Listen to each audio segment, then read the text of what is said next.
Welcome to Sweet Life Beat Life. We hope this video helps. You start by locating the Keystore file and ensuring you can access it. This is critical.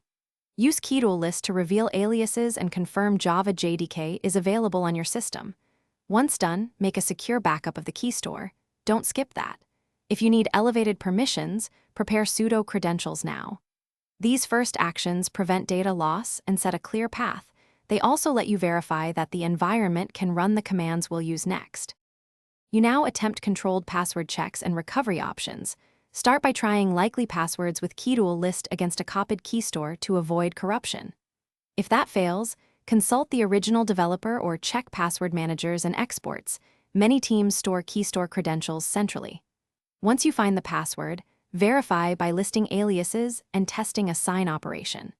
If recovery isn't possible, prepare to create a new Keystore and re-sign apps. It's slow, but often the safest fallback. You finish by validating the found or newly created Keystore. Sign a small test build and confirm the signature verifies. Make sure to store the password in an encrypted vault with limited access and note rotation policies for future safety. If you hit issues, check common culprits: Java version mismatches, incompatible Keystore formats like PKCS12 versus JKS, or file permission errors. If nothing works, revert to your backup.